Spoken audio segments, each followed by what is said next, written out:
ہمارے آپ کی سرزمین پر ہے، مٹی پر ہے، تو اس لیے مجھے کہنا ہے دوستو، جب میں پرتاپ گڑھ سے میرا جب اسٹرگل کا دور تھا، جب میں مشاعروں میں جد و جہد کر رہا تھا، مشقت کر رہا تھا، تو جب ممبئی جاتا تھا تو میرے گارجین کے طور پر اس وقت سے لے کے آج تک ابو عاصم بھائی اور مستقیم بھائی، یہ دو شخصیتیں ایسی ہیں جنہوں نے مجھے اپنی انگلی پکڑا کر اس جد و جہد کی فیلڈ میں آگے بڑھنے کا حوصلہ سکھایا اور طاقت دی۔ تو میرا یہ فرض ہے کہ اگر وہ میری مٹی میں آئے ہیں، ہماری سرزمین پہ آئے ہیں، تو ہم لوگ ان کا استقبال تالیوں سے ایک بار کریں۔ میں مستقیم بھائی ایک نظم میں پڑھنا چاہتا ہوں، میں جو بھی پڑھوں گا، میڈیا کے بھی میرے کچھ ساتھی بیٹھے ہوئے ہیں، اچھا آپ بھی ہیں کیا؟ آپ کو پڑھنا چاہیے تھا میرے پہلے۔ دیکھیں میرا بھائی بیٹھا ہوا ہے، بہت اچھے شاعر ہیں، میں نے ان کو سنا ہے۔ ہم یہ امید کرتے ہیں کہ آپ بھی کچھ نہ کچھ سنائیں گے، ہم لوگ سنیں گے، جب تک آپ کو سن نہیں لیں گے انشاءاللہ جائیں گے نہیں۔ میں ایک نظم پڑھنا چاہتا ہوں تیز گڑھ والوں۔ آپ نے دیکھا بہت کچھ چل رہا ہے حکومتوں کے ذریعے سے، ایڈمنسٹریشن کے ذریعے سے، لیکن میرا کام ہے، میں ایک شاعر ہوں تو میرا کام ہے محبت، میں ایک شاعر ہوں تو میرا کام ہے ایک اچھا پیغام۔ میں یہی سے شروع کرتا ہوں۔ مستقیم بھائی آپ کی دعا مانگتا ہوں، زاہد بھائی سنیے گا کہ بن کر آنسو ہم بہہ لیں گے، بہت خوب، کیا بات ہے، بن کر آنسو ہم بہہ لیں گے، ہم بھوکے پیٹ بھی رہ لیں گے، اے خاک وطن تیری خاطر ہر ظلم بھی ہنس کر سہ لیں گے۔ دیکھیے ایسے کام نہیں چلے گا، تیز گڑھ والوں آپ محسوس کرائیے۔ ایک بات پیچھے تک سارے لوگ مجھے اجازت دے، بھیا مائک والے تھوڑا سا آواز بڑھاؤ، اس کی سافٹ کرو کہ بن کر آنسو ہم بہہ لیں گے، ہم بھوکے پیٹ بھی رہ لیں گے، اے خاک وطن تیری خاطر ہر ظلم بھی ہنس کر سہ لیں گے، الزام ہمیں پر رکھ دو چاہے ایک طرفہ تم وار کرو، لے کر بلڈوزر چاہے جتنا گھر میرا مسمار کرو۔ بہت خوب، زندہ باد زندہ باد، بہت خوب، زندہ باد زندہ باد۔ دیکھیے میرا امتحان مت لو بیٹا، یہ تیز گڑھ والے ہیں، میرے پرتاپ گڑھ والے، اگر میں نہیں پڑھا اچھا نا تو یہ کہیں گے کہ آج کا مشاعرہ صحیح نہیں ہوا، اس لیے میرا امتحان بالکل مت لینا، میں پڑھ رہا ہوں کہ بن کر، ہاں،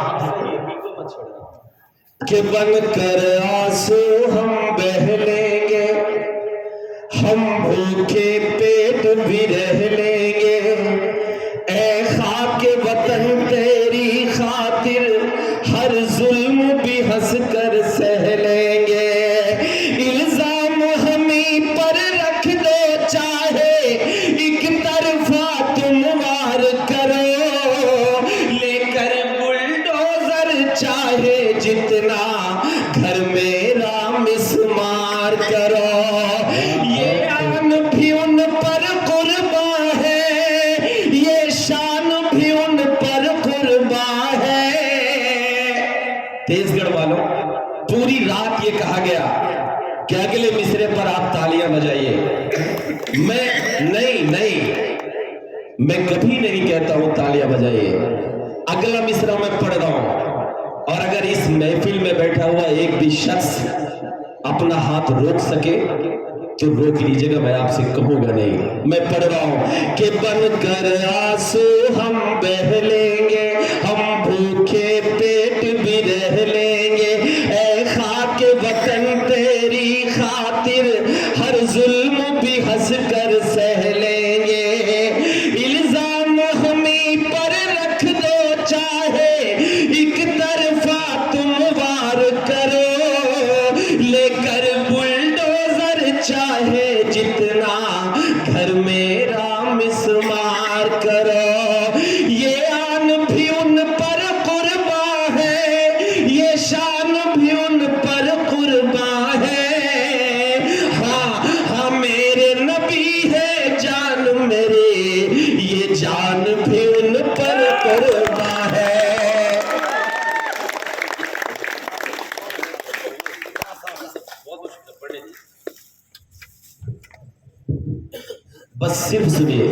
سلام دیجئے اور نہ یہ پھول مالا دیجئے. آپ کی محبت ہے, میں تو آپ کا بچہ ہوں نا.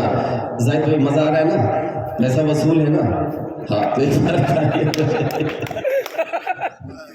مستقیم بھائی کہنا پڑتا ہے نا, آپ تو چلے جائیں گے اور زاہد بھائی ابھی کہہ رہے ہیں کہ رتنا گیری بلائیں گے اور مجھے یہ احساس کرانا. دیکھیں میں اپنا دھندا پکا کر رہا ہوں تو میرا ساتھ دیجئے, میری بھی روزی روٹی چلنی چاہیے نا. ایک بار تالیاں بجائیے, مجھے اجازت دیجئے, میں پڑھتا ہوں کہ بن کر آنسو ہم بہہ لیں گے, ہم بھوکے پیٹ بھی رہ لیں گے, اے خاک وطن تیری خاطر ہر ظلم بھی ہنس کر سہ لیں گے.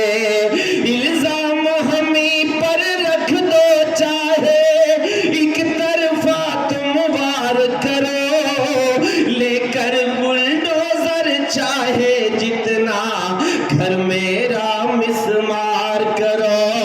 یہ آن بھی ان پر قرباں ہے, یہ شان بھی ان پر قرباں ہے. ہاں میرے نبی ہے جان میرے, یہ جان بھی ان پر قرباں ہے. ہم ان کی خاطر ہنستے ہنستے موت کو بھی چن سکتے ہیں, پر اپنے نبی کے بارے میں ایک لفظ نہیں سن سکتے.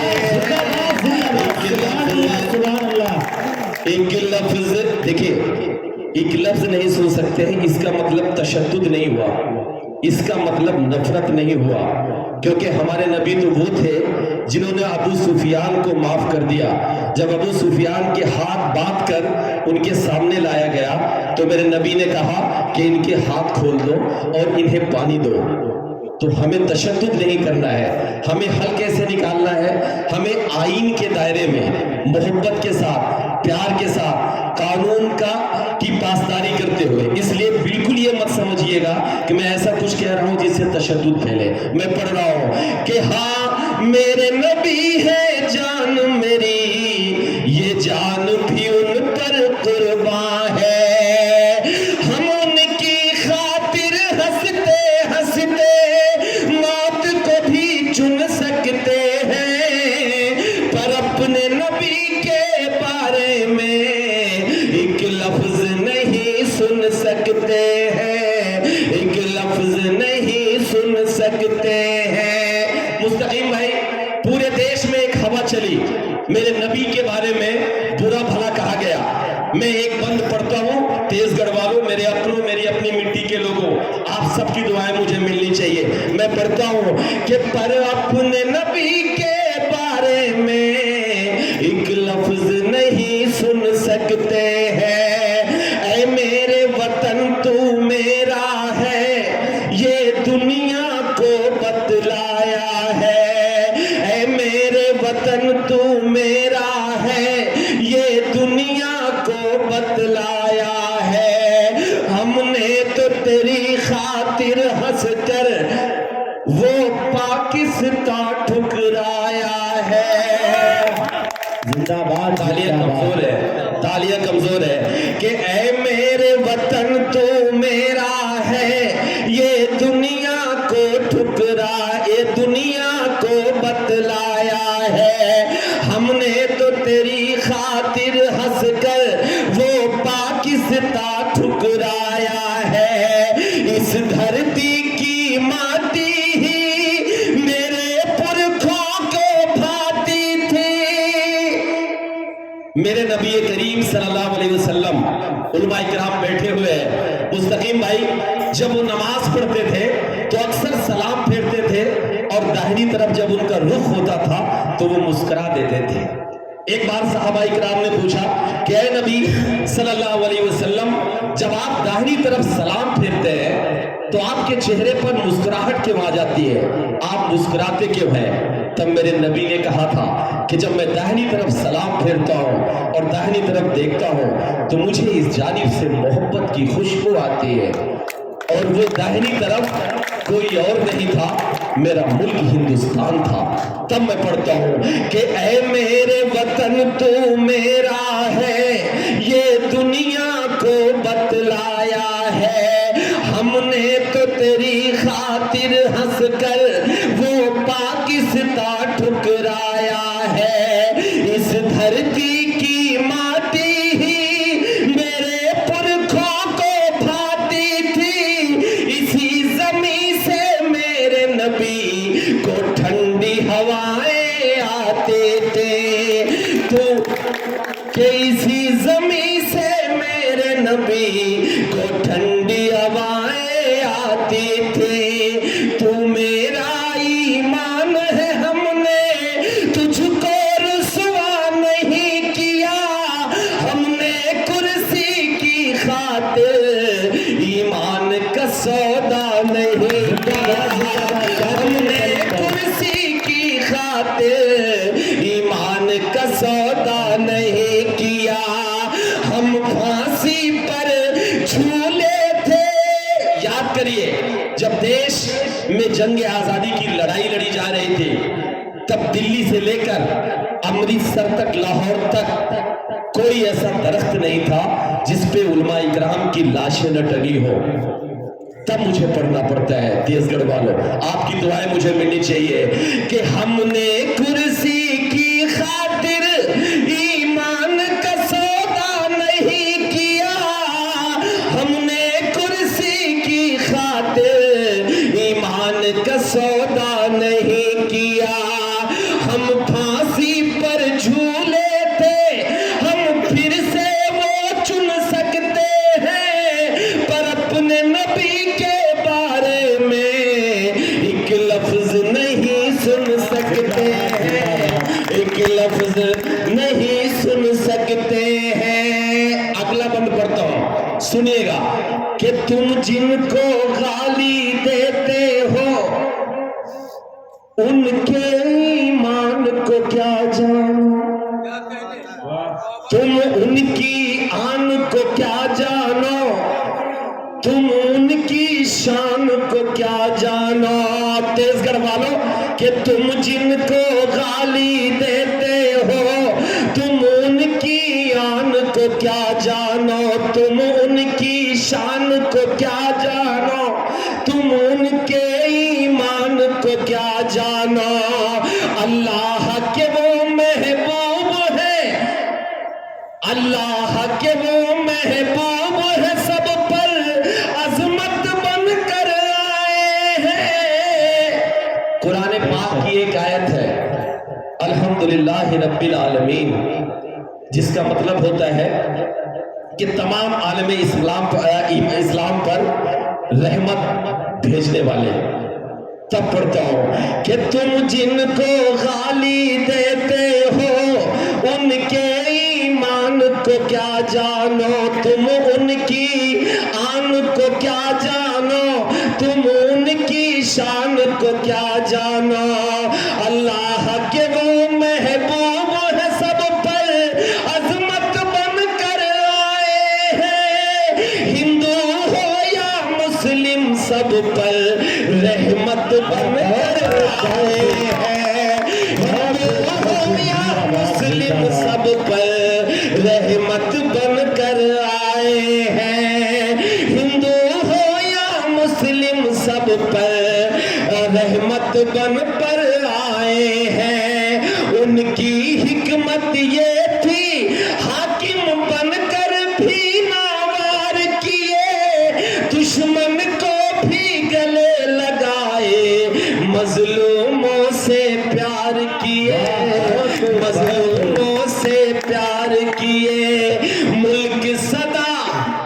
ملک صدا آباد رہے بس یہ نعرہ چن سکتے ہیں پر اپنے نبی کے بارے میں ایک لفظ نہیں سن سکتے ہیں ایک لفظ نہیں سن سکتے ہیں دوستو بہت بہت شکریہ اے میری قوم کے نوجوانوں سنو کیا کہنے بہت خوب بات میری اے دینی گھرانوں سنو بہت خوب زندہ باد اے میری قوم کے نوجوانوں سنو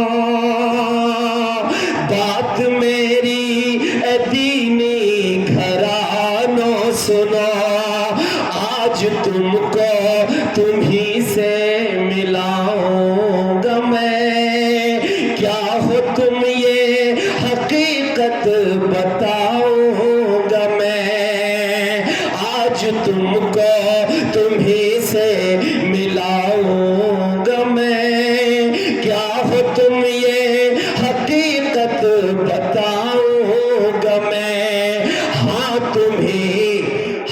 تمہیں مصطفیٰ کے زمانے سے ہو، تم ہی تو مطلب کے گھرانے سے ہو، آج تعلیم سے دور تم ہو گئے، آج تعلیم سے دور تم ہو گئے، اپنی قسمت پہ مجبور تم ہو گئے۔ تیز گڑھ والوں، اگلی بات جو میں کہنے جا رہا ہوں، میں اس نظم کو اس لیے پڑھ رہا ہوں کہ میں کچھ بھی سناؤں گا آپ کی تالیاں لے کر چلا جاؤں گا، لیکن مجھے یہ پڑھنا چاہیے جس سے ہمارے نوجوانوں کو کچھ سیکھ ملے، کچھ نصیحت ملے۔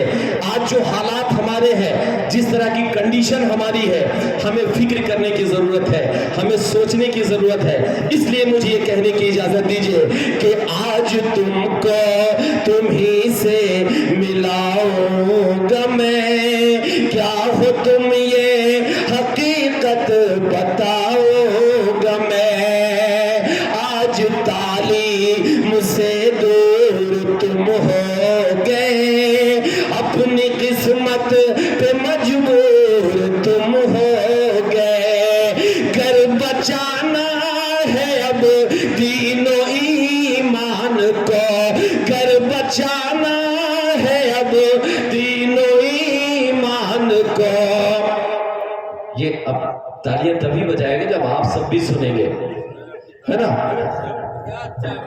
ہاں چلے ایک بار تالیاں بجا کے بتائیے کہ بھائی کو بھی کہ آج تعلیم سے دور تم ہو گئے، اپنی قسمت پہ مجبور تم ہو گئے، کہ گھر بچانا ہے اب دین و ایمان کو، گھر بچانا ہے اب دین و ایمان کو، جاگنا ہوگا ہر ایک مسلمان کو، جاگنا ہوگا ہر ایک مسلمان کو۔ کیوں جاگنا ہوگا؟ مستقیم بھائی، ابھی جب ہم لوگ آ رہے تھے راستے میں تو ابو عاصم اعظمی بھائی آئے تھے آج کی اس دعوت میں، ان کا میڈیا والوں نے انٹرویو لیا اور عاصم بھائی نے ایک بات کہی، بات یہ کہی کہ ہماری اکنامی یعنی ہمارے یہاں کا جو روپیہ ہے وہ اتنا سستا ہو گیا ہے کہ ڈالر یعنی 80 ڈالر کے برابر ہو گیا ہے ہمارا 1 روپیہ۔ سوچئے کہ ہماری حالت کیا ہے۔ لیکن مستقیم بھائی، آپ ایک تاجر ہیں، ایک بہت بڑے بیوسائی ہیں، تیز گڑھ والوں زاہد بھائی بھی ایک بڑے بیوسائی ہیں۔ میں اگلی بات جو کہنے جا رہا ہوں، میں نے اس نظم کو کیوں چھیڑا ہے، آپ اس پر چونکو گے اور کہیں نہ کہیں پریشان بھی ہوگے، اور پریشان اس لیے ہوگے کیونکہ مستقیم بھائی IMF کا ایک سروے ہے۔ IMF ایک سنستھا ہے جس کا مطلب ہوتا ہے انٹرنیشنل مانیٹری فنڈ، وہ پوری دنیا کے الگ الگ چیزوں کا سروے کرتا ہے۔ زاہد بھائی اس نے ایک سروے کیا اور سروے میں یہ پایا گیا، میرے نوجوانوں، میرے بھائیوں، اب آپ کو سنجیدہ ہونے کی ضرورت ہے، آپ کو سوچنے کی ضرورت ہے۔ IMF نے سروے کیا اور سروے میں یہ پایا گیا کہ ساؤتھ ایشیا کے 70% سے زیادہ مسلمانوں کی پر ڈے کی انکم $2 سے کم ہے۔ $2 کا مطلب 8 دونی 16، 160 روپیہ، 160 روپیہ 70% سے زیادہ مسلمان ساؤتھ ایشیا میں 3 ملک آپ کے آتے ہیں، بنگلہ دیش، پاکستان اور ہندوستان۔ اب مجھے بتائیے کہ جس دیش کی جنتا کے 70% سے زیادہ کی انکم پر ڈے کی 160 روپے ہوگی، وہ اپنے بچوں کو کھلائے گا کیا اور پڑھائے گا کیا؟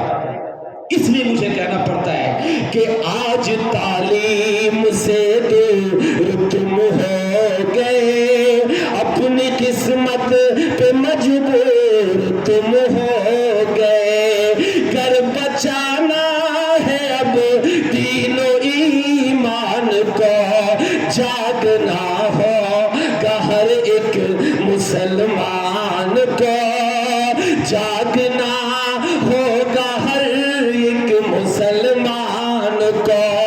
کیوں جاگنا ہوگا فخر عالم بھائی؟ سنیے گا کہ کیا خبر ہے کہ تم کس وسیلے سے ہو، کیا خبر ہے کہ تم کس وسیلے سے ہو، تم تو حضرت عمر کے قبیلے سے ہو، تم تو حضرت عمر کے قبیلے سے ہو، کیا پتا ہے تیرے کون حضرت علی، جن سے لرزا ہے خیبر یہاں آج بھی، 300 تیرا تھے صرف تم بدر میں۔ آج آپ پریشان ہو جاتے ہو کہ حالات بہت خراب ہے، پہلے آپ بن تو جاؤ سچے مسلمان، پھر دیکھیے کیسے مدد آتی ہے آپ کے لیے، کیونکہ ہمارے پاس جنگ بدر کی تاریخ ہے۔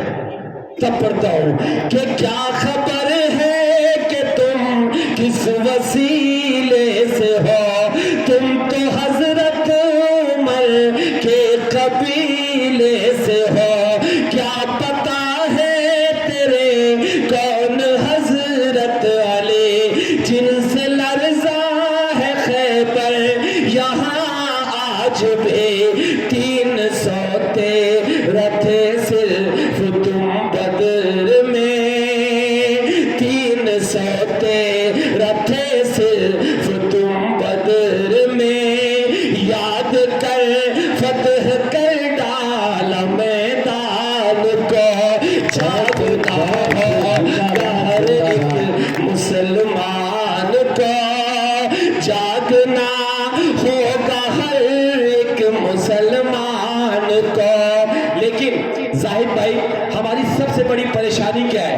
مستقیم بھائی، اشفاق بھائی، ہماری سب سے بڑی دقت کیا ہے؟ ہماری دقت یہ ہے کہ تم کو ہونا تھا کیا اور کیا ہو گئے، آج مسلک کے جھگڑوں میں تم کھو گئے، تم کو ہونا تھا کیا اور کیا ہو گئے، آج مسلک کے جھگڑوں میں تم کھو گئے، ہوشیار سنی پر اہل ایمان ہو۔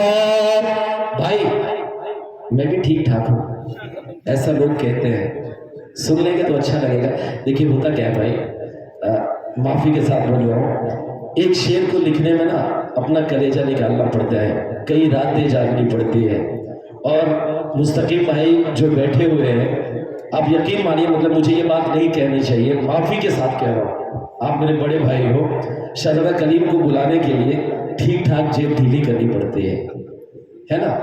تو اگر میں محبت میں حاضر ہوا ہوں آپ سب کے، تو اگر سن لیں گے تو مجھے لگے گا کہ مطلب آپ اپنی مٹی میں پیار دے رہے ہیں، اس سے کیا ہوتا ہے نا، کنسنٹریشن ہٹتا ہے۔ پلیز ایک بار تالی بجا کر احساس کرائیے، میں پڑھتا ہوں سنے گا کہ تم کو ہونا تھا کیا اور کیا ہو گئے، آج مسلک کے جھگڑوں میں تم کھو گئے، ہوشیار سنی پر اہل ایمان ہو، جو بھی ہو پہلے تم ایک مسلمان ہو، جو بھی ہو پہلے تم ایک مسلمان ہو، تم کو بیدار ہونا ضروری ہے اب، ورنہ کھو دو کہ تم اپنی پہچان کو، جاگنا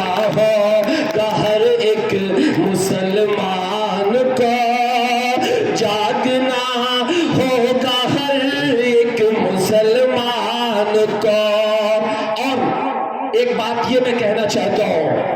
کہ مت ہو مایوس یہ پل بھی کٹ جائے گا. بالکل ماحول خراب نہیں ہے. مستقیم بھائی بیٹھے ہوئے ہیں. مستقیم بھائی 92 میں جب بابری مسجد شہید ہوئی تھی تو ٹرینوں اور فلائٹ پہ کوئی داڑھی رکھ کے سفر کرنے میں ہچکچاتا تھا. آج یہ ماحول نہیں ہے. الحمدللہ سب مضبوط ہے. آپ کی سیاست میں بھی اچھی خاصی دخل ہے, ایڈمنسٹریشن میں بھی آپ کا اچھا خاصا دخل ہے. صرف ہم کو آپ کو بدلنا ہے. اور کیسے بدلنا ہے میں اگلے بند میں پڑھتا ہوں, سنیے گا. کہ مت ہو مایوس یہ پل بھی کٹ جائے گا, ظلم کا جو ہے بادل یہ چھٹ جائے گا, ظلم کا جو ہے بادل یہ چھٹ جائے گا. ہاں مگر مجھے سے وعدہ نبھاؤ یہ تم. تیز کڑوا لو. اگلی بات جو میں کہنے جا رہا ہوں یہاں آپ سے کہہ رہا ہوں کہ تالیاں بجا کر مجھ سے وعدہ لیجئے, تالیاں بجا کر مجھ سے عہد لیجئے. میں اگلی بات جو کہنے جا رہا ہوں اگر آپ نے اس بات پر عمل کر لیا, نوجوان تو اس بات پر عمل کریں گے ہی, لیکن میرے بزرگ میرے بڑے آپ کو بھی اس لیے عمل کرنا ہے کیونکہ اپنے بچوں کی نیو رکھنے کی ذمہ داری, اینٹ کو رکھنے کی ذمہ داری آپ کی ہے. کیونکہ جب تک آپ اپنے بچوں کی بنیاد میں بہترین اینٹ نہیں ڈالیں گے تب تک آپ کے بچوں کی زندگی کی عمارت مضبوط نہیں ہو سکتی. اس لیے میں پڑھ رہا ہوں کہ مت ہو مایوس یہ پل بھی کٹ جائے گا, ظلم کا جو ہے بادل یہ چھٹ جائے گا. ہاں مگر مجھے سے وعدہ نبھاؤ یہ تم, اپنے بچوں کو پہلے پڑھاؤ گے تم. کیا یہ میرے پیچھے جو میرے بزرگ بیٹھے ہوئے اپنے بچوں کو نہیں پڑھائیں گے؟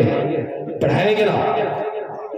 تو ایک بار مجھے بتائیے نا, سارے لوگ مجھے تالیاں بجا کر ایک بار بتائیے کہ ہاں مگر مجھے سے وعدہ نبھاؤ یہ تم, اپنے بچوں کو پہلے پڑھاؤ گے تم.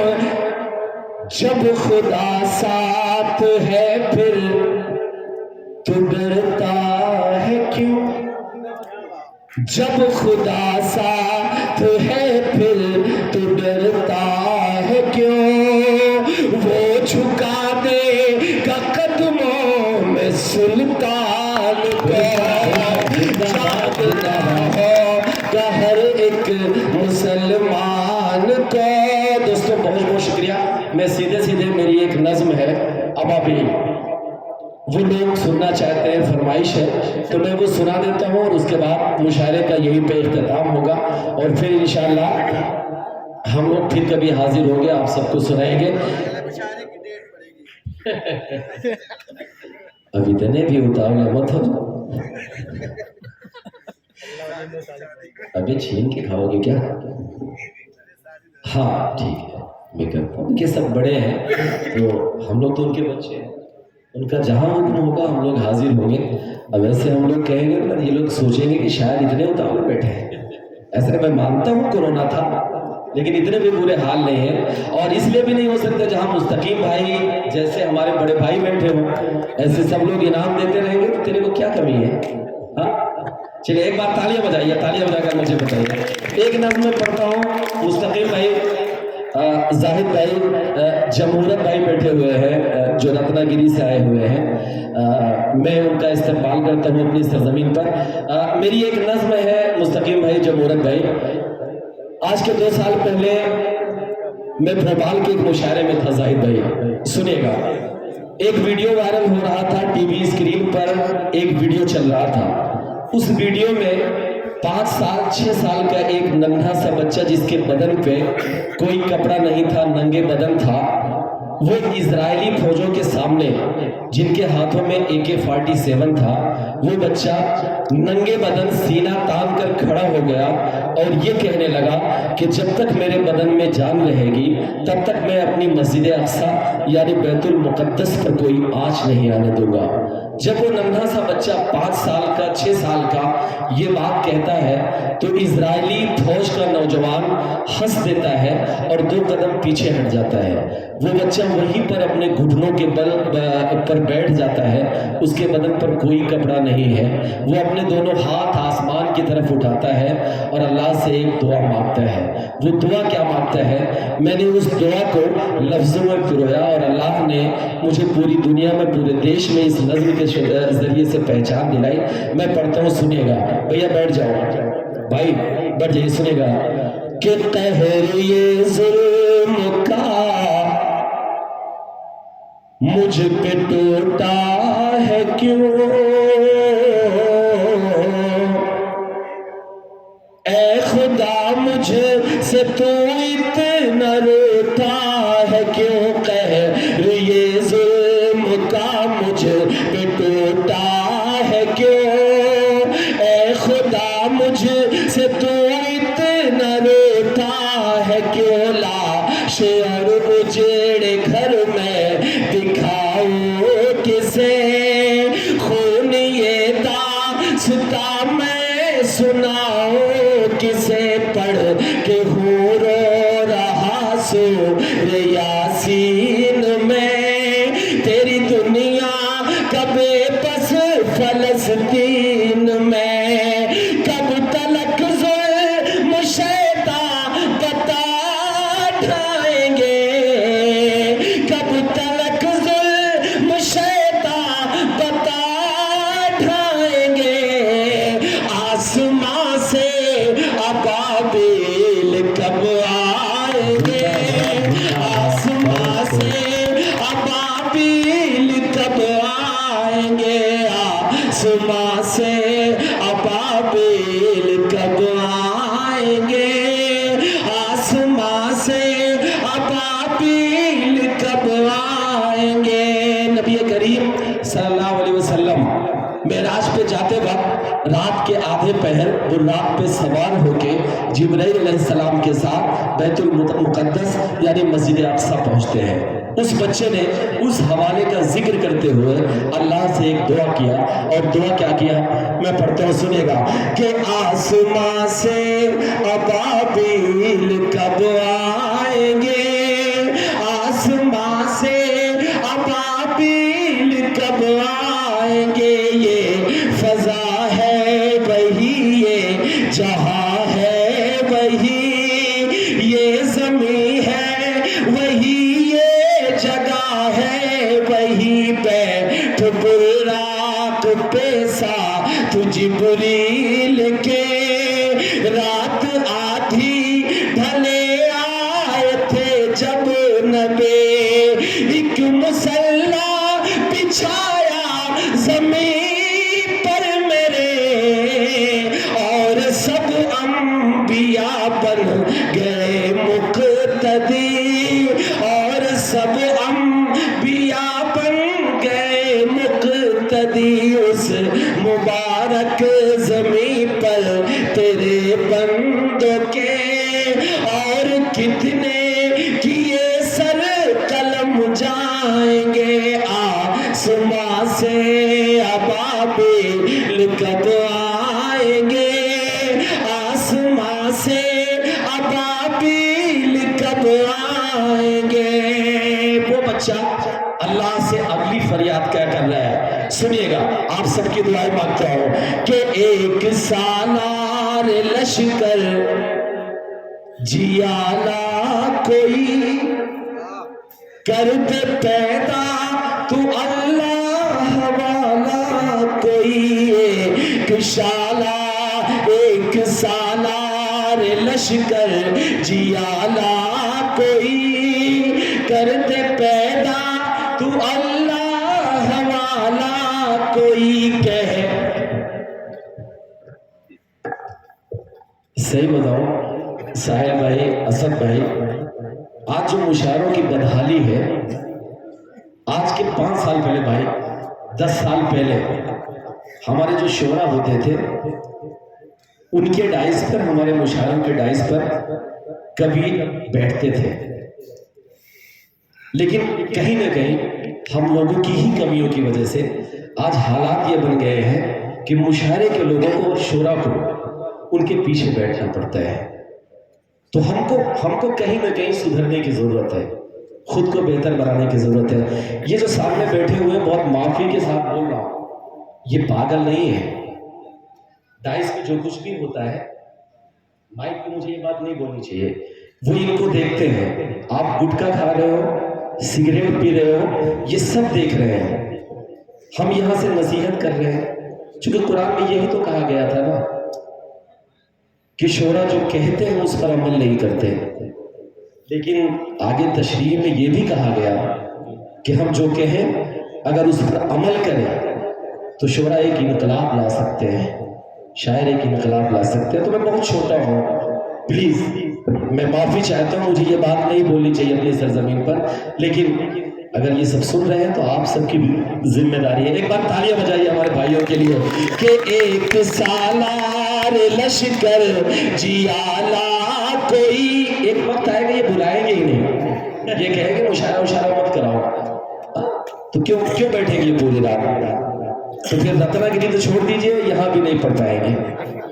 کہ ایک سالار لشکر جیالا کوئی کر دے پیدا تو اللہ والا کوئی کہہ رہی ہے تڑپ کر میری سرزمین تو بچا لے میرا قبلہ اولی کہہ رہی ہے تڑپ کر میری سرزمین تو بچا لے میرا قبلہ اولی کہ قہر ہم پہ نہ ہو پھر سے برپا کوئی. اگلا مصرع میں جو پڑھنے جا رہا ہوں، تیز گڑھ والوں آپ سن کے بتائیے کہ آپ کیسے سنتے میں پڑھ رہا ہوں. وہ بچہ اللہ سے ایک فریاد کیا کر رہا ہے، اور فریاد جو کر رہا ہے اگر ایسا ہو جائے اس دنیا میں تو یقیناً حالات بدل جائیں گے. تو اللہ کہہ کیا رہا ہے کہ تو بچا لے میرا قبلہ اولی قہر ہم پہ نہ ہو پھر سے برپا کوئی. کہ قہر ہم پہ نہ ہو پھر سے برپا کوئی تو بچا لے میرا قبلہ اولی. کہ قہر ہم پہ نہ ہو پھر سے برپا کوئی بھیج دے پھر خلیفہ عمر سا کوئی. بھیج دے پھر خلیفہ عمر سا کوئی ہو گا آزاد بیت المقدس یہ پھر بن کے سلطان ایوب بھی ہم چھائیں گے. آسماں سے ابابیل کب آئیں گے، آسماں سے ابابیل کب آئیں گے. دوستوں بہت بہت شکریہ. میرے خیال سے مشاعرہ بھی ختم کر دینا چاہیے. ہاں ان کو پڑھاؤں گا، میں بالکل پڑھا دوں گا. میں ہاں